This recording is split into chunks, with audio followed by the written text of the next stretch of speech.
नमस्कार दोस्तों, आप सभी का स्वागत है।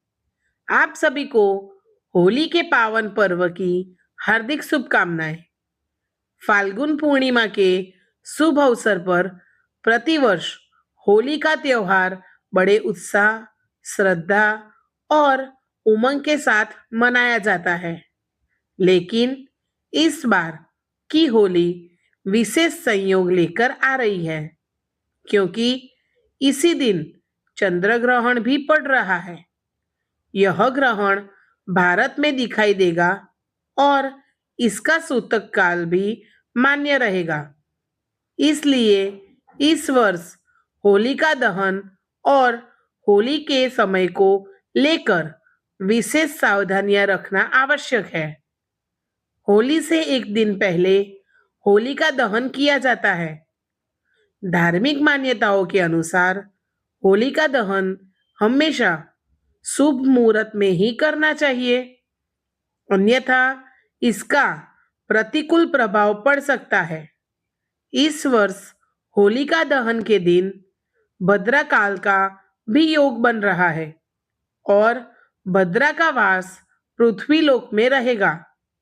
ज्योतिष शास्त्र में पृथ्वी लोक की भद्रा को शुभ कार्यों के लिए वर्जित माना गया है। इसलिए समय का विशेष ध्यान रखना जरूरी है। अब तिथियों की बात करें तो इस वर्ष फाल्गुन पूर्णिमा 2 मार्च सोमवार शाम 5:56 से प्रारंभ होकर 3 मार्च मंगलवार शाम 5:07 तक रहेगी। पंचांग के अनुसार होलिका दहन 3 मार्च मंगलवार को किया जाएगा, जबकि रंगों की होली 4 मार्च बुधवार को मनाई जाएगी। होली से ठीक 8 दिन पहले होलाष्टक प्रारंभ हो जाते हैं। इस बार होलाष्टक 24 फरवरी से शुरू होकर 3 मार्च को होलिका दहन के साथ समाप्त होंगे। इन 8 दिनों में विवाह, गृह प्रवेश, नया व्यवसाय या किसी भी मांगलिक कार्य की शुरुआत करना शुभ नहीं माना जाता। यह समय भक्ति, साधना और आत्मचिंतन के लिए उत्तम होता है। भद्रा काल 2 मार्च सोमवार शाम 5:55 से आरंभ होकर 3 मार्च मंगलवार सुबह 5:28 तक रहेगा। भद्रा के मृत्यु लोक में रहने के कारण इस दौरान होलिका दहन नहीं किया जाएगा। साथ ही फाल्गुन पूर्णिमा के दिन चंद्र ग्रहण लगभग दोपहर 3:20 से शुरू होकर शाम 6:37 तक रहेगा। कुछ पंचांगों में ग्रहण की समाप्ति 6:26 बताई गई है, तो कुछ में 6:46 बताई गई है। इसी कारण अधिकतर स्थानों पर होलिका दहन ग्रहण और सूतक काल समाप्त होने के बाद ही किया जाएगा।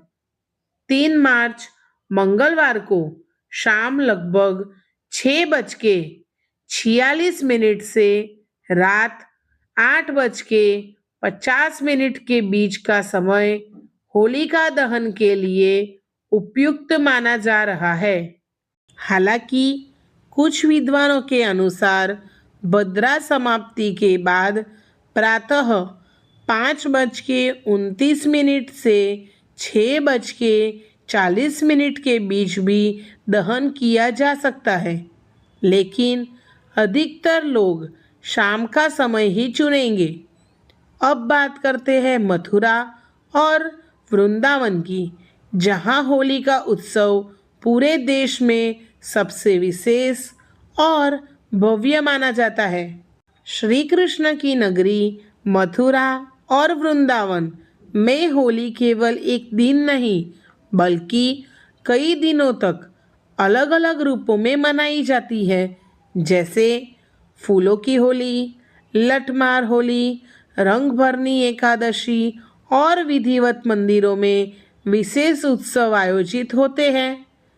बाके बिहारी मंदिर में रंगों और गुलाल की अनोखी होली खेली जाती है, जहां श्रद्धालु दूर दूर से इस दिव्य उत्सव का आनंद लेने पहुंचते हैं। आमतौर पर वहाँ होली मुख्य तिथि के अनुसार ही मनाई जाती है, लेकिन मंदिरों में कार्यक्रमों का क्रम कई दिनों तक चलता रहता है। होलिका दहन के बाद कुछ विशेष उपाय भी किए जाते हैं। यदि घर में नकारात्मक ऊर्जा या आर्थिक परेशानी महसूस हो रही हो, तो होलिका की राख घर लाकर दक्षिण पूर्व दिशा में रखना शुभ माना जाता है।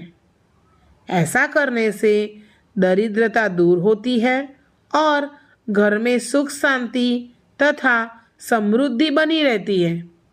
यदि आप शाम के समय होलिका दहन करें तो पहले ग्रहण और सूतक काल की समाप्ति का इंतजार करें।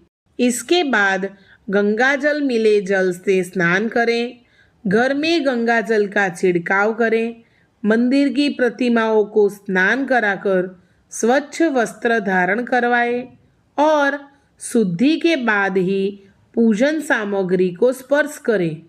अंत में होली का यह पर्व हमें सिखाता है कि जैसे होलिका दहन में बुराई जलकर समाप्त हो जाती है, वैसे ही हमें भी अपने भीतर की नकारात्मकता, द्वेष और अहंकार को त्याग देना चाहिए। प्रेम और भाईचारे के इस रंगों में अपने जीवन को सजाएं। आप बताइए, इस बार आप होलिका दहन सुबह करेंगे या ग्रहण समाप्ति के बाद शाम को? कमेंट करके ज़रूर बताना। राधे राधे।